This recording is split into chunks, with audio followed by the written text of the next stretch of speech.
Le désert du Thar est un environnement particulièrement hostile à la vie, à l'image de nombreux autres déserts. Chaleurs extrêmes, absence de précipitations, possibilités économiques extrêmement limitées sont autant de paramètres qui rendent les conditions de survie des populations très difficiles. Les changements climatiques mondiaux touchent particulièrement ces zones en accentuant la chaleur et en limitant d'année en année les précipitations. La question de l'eau, essentielle à la survie des êtres humains et des animaux, est très problématique. L'exode des populations du désert vers les villes s'intensifie, ce qui crée de nouvelles cohortes de pauvres vivant dans les bidonvilles en périphérie des centres urbains. Ces populations sont des déplacés climatiques. L'absence d'eau a également pour conséquence la transmission de nombreuses maladies infantiles, puisque les réflexes d'hygiène simples, comme le lavage des mains, sont quasiment inexistants dans certains villages. La défécation à l'air libre est également un problème car elle facilite la propagation des maladies. Par ailleurs, elle met surtout les femmes en grand danger puisque celles-ci attendent souvent la nuit pour se soulager et se retrouvent seules à la merci des serpents et autres animaux dangereux du désert. Padem soutient le projet d'accès à l'eau et de construction de latrines porté par la fondation du Maharaja de Jodhpur depuis plus de 12 années. Ce projet, qui porte le nom de Sahayata, prévoit la construction de citernes de stockage d'eau enterrées d'une capacité de plus de 22 000 litres. Elles sont complétées d'un système de collecte d'eau qui capte efficacement l'eau lors des rares moussons et équipées d'une pompe manuelle pour éviter la pollution de l'eau qui serait due à l'utilisation de récipients sales. Ces citernes peuvent également être remplies par camion et assurent l'autonomie en eau des familles élargies qui vivent près de l'installation.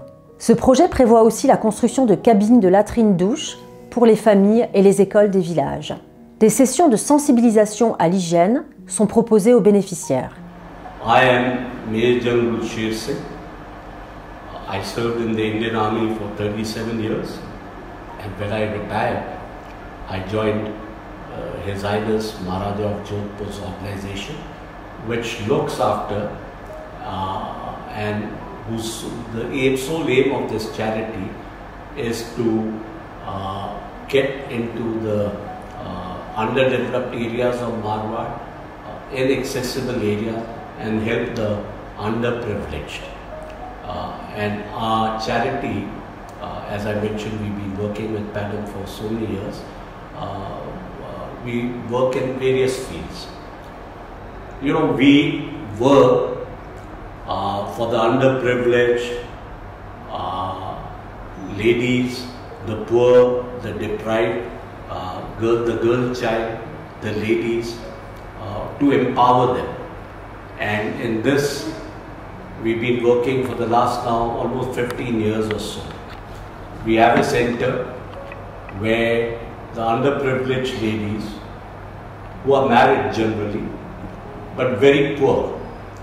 Now when I say poor, if you go by the UN index, the poverty line is less than $1.9 a day.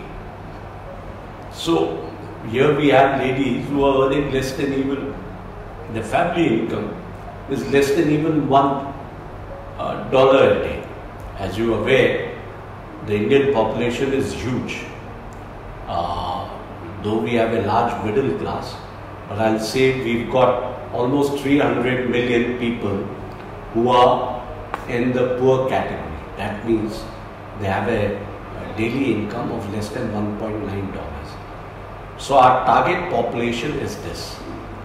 I will get to the project where we are now currently specifically working on. That is Operational Saita 30, and you've been around for a discussion for Operation Saita 40. Good about 2 projects earlier, we identified an area called BAP.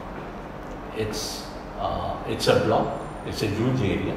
I'll say geographically maybe spreading around 3,000 to 4,000 square kilometers. We identified that because that is a poor belt, it's deprived, and we thought we'll start off from there, and it's away from Jodhpur. It's in the interior of Jodhpur, Marwar. So we said we will identify and start working there, where today with Padem and Saita 13, at least we made 115 toilets and around 42 tankas. So 42 tankas. A tanka basically is a water storage tank which you saw. It has the tanka, the model which we made, has got a capacity of 22,500 liters. We collect water in the monsoons, but you know that this will not last long. So a tanker basically requires getting filled up 3 or 4 to 5 times a year, which then meets the basic water needs of that family, or maybe more.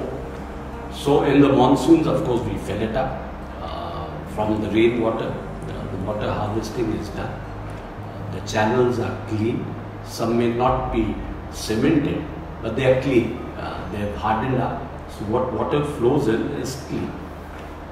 The old art was of having alum. Alum is a local material, rock-like.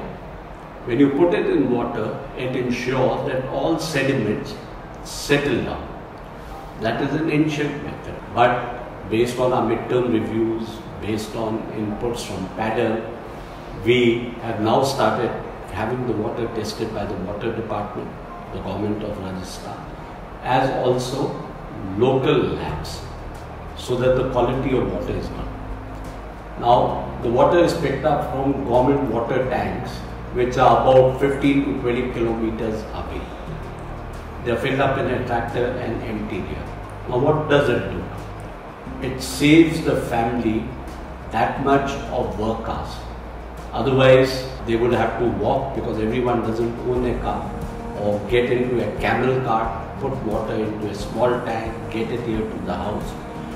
Actually, in the old days, the bulk of the time of the ladies and the girl child would go in fetching water for the family. Now what happens? This time is used productively for the girl child to go to school and for the lady to do some productive activity at home. Some of them even go to schools where government, the local school, where adult literacy programs are on. So they educate. So they become useful contributors of the family. So this is what the tanka serves. Now we, with Padam, in Saita 13, we made 115 toilets. Now each toilet costs about 67,000. From Padam and the foreign contribution, we give 23,000 rupees. Certain amount we put. But a good amount is put by the beneficiary himself, apart from labor. This is something unlike the government model, where the government gives 12,000, where people simply pocket the money and they don't construct. But when the beneficiary puts his own money, then he has a stake in it to use it. A survey carried out by an independent agency says that 60% of the people don't use toilets. Why they don't use it? Because of the ancient mindset. So we may make toilets, but we have to reach out to the public in general and tell them, look, there's nothing degrading or unhealthy of having a toilet in the house you live. Because eventually it's neat. In fact, open defecation is more of a health risk than what and this is negligible health risk. In our case, projects which we do, I can say with certainty, that's my belief, that people are using it because we have combined it with tankas. So we are doing a holistic approach where there's a tanka, there's a toilet, and we ensure there's a water source. We, in the last 1 year, have ensured that the tankas, earlier it was clean, today there's pollution, a lot of dust in the air, that water from the tanka is drawn by a hand pump. This is one of the recommendations which had come to us from Gaten, our midterm review also. And so we ensuring each tanka, which you would have seen, tankas with a hand pump. So all tankas in the future would have a hand pump. So there's no necessity of opening the lid, putting a bucket which may be contaminated, not clean. So water will flow. So we have ensured that. I can say with confidence that the area where we have been working with our partners, Paddle, that area has started prospering because there's water security there, there's dignity and health factors which have contributed by the toilets. So the children are more healthy there, they get time to go to school and use it in a productive manner. So we will be working on this in Saita 14, and I'm confident our trust, that's His Highness Maharaja Hanwant Charitable Trust and Paddle and the citizens of Luxembourg who have contributed, we will be able to say that the Bab block of Falodi Tehsil, Jodhpur district, is free of open defecation and the toilets are being used.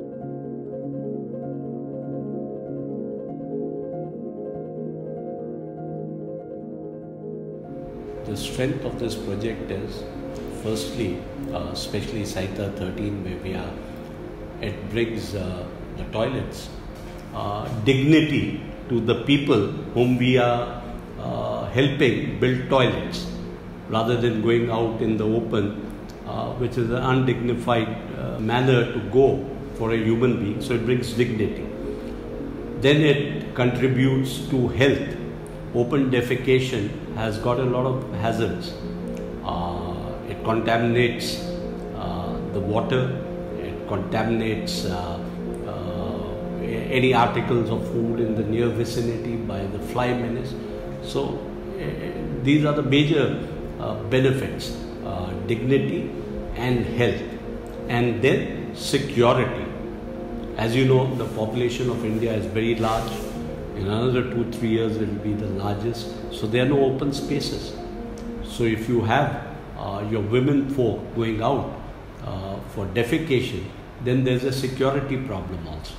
So the three major benefits of this is security, human dignity and health.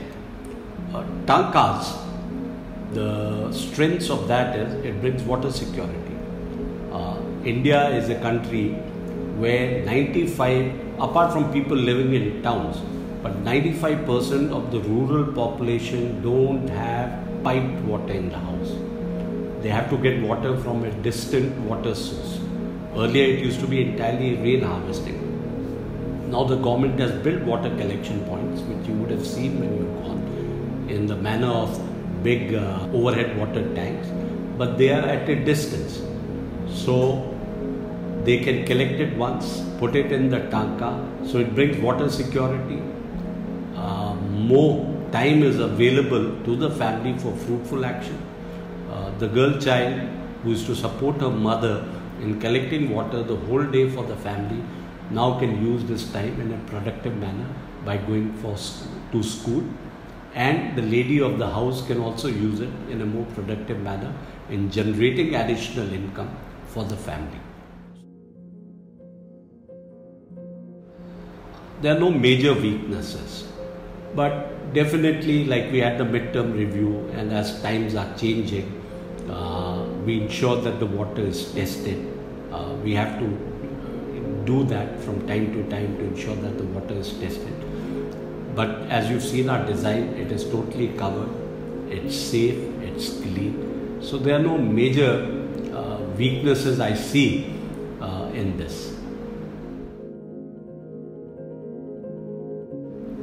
India has got 15% around of the world population, and we have only 4% source of water capacity, availability. So water conservation, judicial use of water are the challenges. So tanka is a good manner in the sense that you've got that much capacity and you have to use that capacity for a point of time. So these are the challenges which I see facing. we are in the service of humanity. This is a good social cause. So I see no threat to the project as such. But what I said earlier, the right to a clean toilet is essential. And I'll also use another phrase, when we are fighting to conserve water, we must look at ourselves, and especially in the desert, as water warriors. This is a term I picked up from the World Water Council, of which our trust is also a member. World Water Council, and if you recall, the last meeting or the next meeting is in Senegal, Dakar. The World Water Council meets over there. So our trust is also a member of that council. We are very aware of the necessity of conserving water. So this is one of the things we have to be aware, because water will become scarce and scarce as time goes by, and especially in a country like India where the population increases. The good practices which we follow is it must be a participatory approach. I've seen government projects fail because they are not participatory in nature. And the toilets eventually these people build up land up being used as storerooms. Because of the mindset I also told you, where people don't like using toilets in the house. So when you put in your own money, which is a sizable percentage, then people will use. So the good practices of our partnership is that it is participatory in nature. Substantial support we get from a foreign NGO, substantial contribution made by the individual, and substantial contribution made by the local NGO. With all three participating, the toilets do get used, and they must be linked to a water source, which it is being done.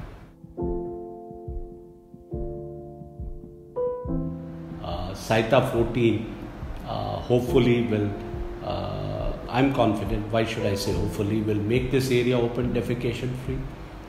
We will go out and tell the public in the other blocks, look, what BAP has done has revolutionized water security and the usage of toilets in terms of health and hygiene, and you must emulate that.